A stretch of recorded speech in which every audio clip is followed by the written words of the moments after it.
Did you know that kamikaze pilots weren't the only special suicide units Japan deployed during World War II? Get ready to discover the hidden secrets of that era. Welcome back, time travelers. Today, we're going to explore other less-known yet equally chilling units. The Kaiten, the Shin'yō, the Fukuryu, and the hair-raising Lunge Mine.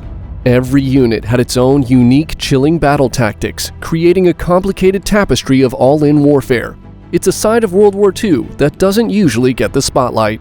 Come with us as we explore these hidden corners of history, bringing to light the unheard tales of these units.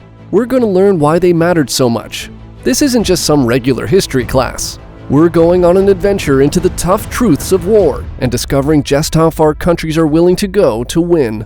As we journey through these tough times, we'll encounter the peak of their daring missions.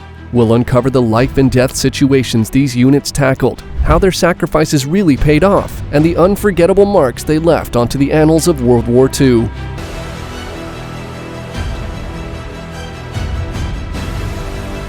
Meet the Kaiten, or Return to Heaven, a torpedo directed by a human. In the last days of World War II, out of desperation, this scary device was created. Picture a 78-foot torpedo with a small cockpit for a single person. This person, a human guiding system, allowed for precise aiming. This torpedo could speed up to 30 knots and had a range of 80 kilometers. These torpedoes, launched from submarines and moving super fast, were meant to hit enemy ships exactly where it hurt. The brave pilots, like the Kamikaze, carried out their missions knowing they wouldn't survive, motivated by a strong sense of duty and honor. Their actions came from a time in Japan when sacrifice was not just admired but celebrated. Though these torpedoes didn't always work as planned, they kept enemy ships on edge, always worrying about the hidden dangers under the sea. And while it's easy to focus on facts and figures, we should remember the people behind these missions. Many lives were forever changed or even lost because of Kaiten. If you're really interested in the Kaiten and how they influenced the war, pick up the book Kaiten, Japan's Secret Manned Suicide Submarine by Michael Mayer and Joy Waldron. For a closer look into what these Kaiten pilots might have been feeling before their mission, check out the movie Sea Without Exit. Now, let's imagine we're at one of 4 Kaiten training sites in Japan, the largest structure that's still standing. This area around Umeshima port was only for naval purposes, both before and after the war. If you walk through a dark tunnel from there, you'd see buildings and a chalk corridor ahead. On a sunny day, the blue sea against the blue sky is really something. But let's not forget that this beautiful place was where many young people trained for one-way journeys. Many things went wrong during training, with a lack of reliability and safety. Although there were some results, it wasn't enough to change the course of the war. Despite these daunting facts, getting to this remote island is quite simple.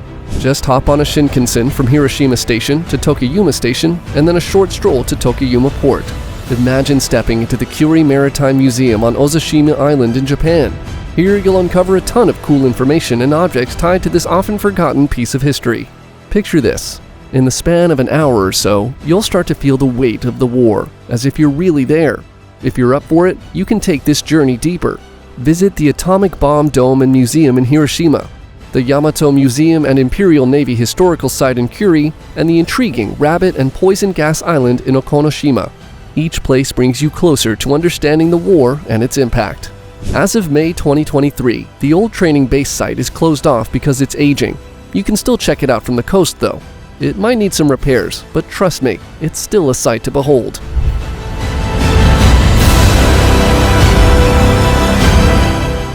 In the shadowy underbelly of World War II weaponry, another Japanese suicide unit looms, the Shin'yō. Translated to ocean shaker, these were not just any motorboats. They were explosive-laden crafts designed for a one-way trip to eternity. The concept of the Shin'yō was born out of the strategic necessity to counteract Allied forces' superior firepower and resources. The design was relatively simple. A small motorboat, equipped with explosives in its bow, was driven by a single pilot. Its mission? To ram into enemy vessels, triggering a devastating explosion. Operating primarily in the Pacific Theater, the Shin'yō units were often deployed in the dead of night. These brave or perhaps desperate individuals made use of the cover of darkness to close in on their targets undetected.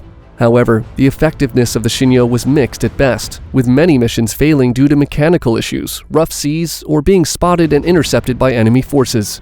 In understanding the deployment of Shin'yō, we must again reflect on the cultural context. These were not irrational decisions made in a vacuum, but were driven by the societal and political circumstances of Japan at the time. Sacrifice for the nation was deemed the highest form of honor and bravery.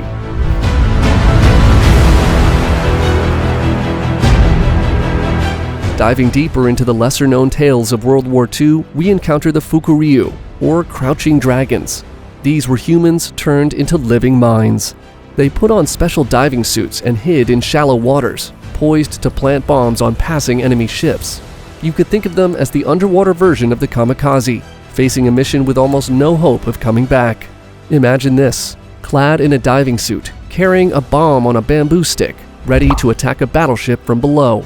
It's almost unbelievable that such a strategy was created, but it just goes to show the lengths the nation will go to defend itself during wartime, even if it means a massive human sacrifice.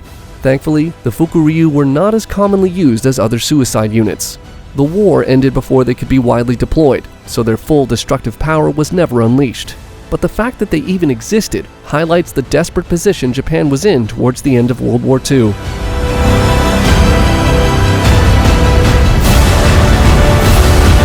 Imagine this, a soldier, heart pounding, gripping an explosive device on a long stick, tasked with running headlong into an enemy tank. This was the reality for those using the Lunge Mine.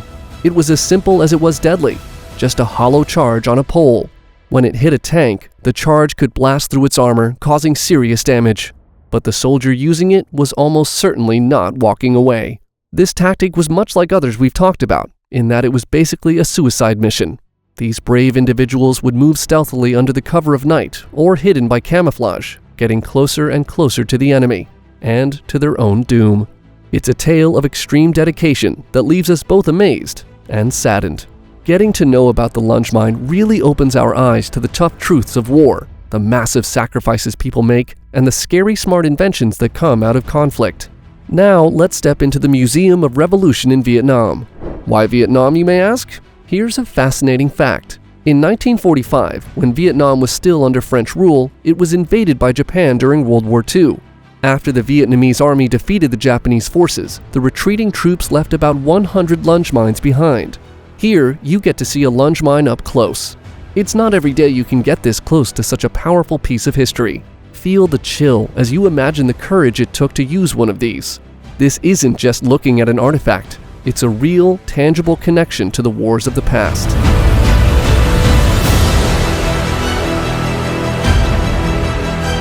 Last but not least, let's talk about the Yokosuka MXY-7 Oka, nicknamed Cherry Blossom, a name as deceptive as it is infamous. Unlike the Kaiten or Lunge Mine, the Oka took the battle to the skies. This rocket-powered aircraft had a pretty unusual job. It was carried by a bomber, and when the target was within reach, the Oka pilot would make a nosedive at a high speed straight into an enemy ship. The pilot didn't exactly fly the aircraft. They were more like a human GPS for this flying bomb. The Oka was specifically built for kamikaze attacks when World War II was nearing its end, and many other aircraft had been destroyed in earlier suicide attacks. Japan's decision to use this kind of strategy was a reflection of the desperate times they found themselves in. The Oka, or Baka bomb as the Allies called it, symbolizes the extreme measures Japan took in the final stages of World War II. Each mission was a one-way ticket for the pilot, a harsh reminder of the deep-rooted societal, cultural, and political pressures of the time. But the Oka didn't always manage to reach its targets, because the bombers carrying them were often vulnerable to attack. But when it did hit the mark, the damage was catastrophic. If you want to see an actual cherry blossom plane up close, there's one waiting for you at the Smithsonian's National Air and Space Museum in Washington, D.C. It's quite an experience to see it in person and really understand just how monumental this weapon was. But if you're curious about what life was like for an Oka pilot, check out the movie For Those We Love. It's a real eye-opener and gives you a glimpse into their world. As we dive into history's layers, we lean on experts who have spent their lives studying these unique military units. Take Robert Papp, for example. He wrote the book, well, paper, on it literally. His work, Dying to Win, The Strategic Logic of Suicide Terrorism, shines a light on why suicide units were even used. And then there's Emiko Unuki-Tierney. In her book, Kamikaze Diaries, Reflections of Japanese Student Soldiers, she shares the personal stories of these soldiers, showing us how social pressure, patriotism, and personal goals all played a part. Each of these sources adds another piece to the puzzle, showing us a different side of the story. And as we put it all together, we see a picture filled with bravery, desperation, clever thinking, and sadly, a whole lot of tragedy. As we gaze back into history, we come face to face with the harsh truth of war's human cost. It's not about numbers, it's about lives that were bravely given up.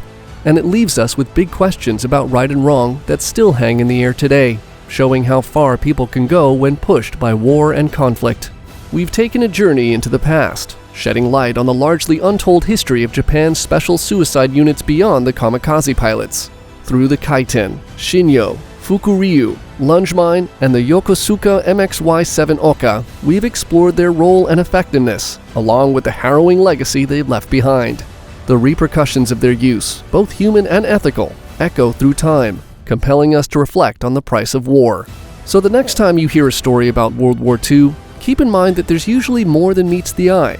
And always remember, history has a habit of tucking away its most amazing tales in the places you'd least expect. This is your History Time Machine. We'll see you next time.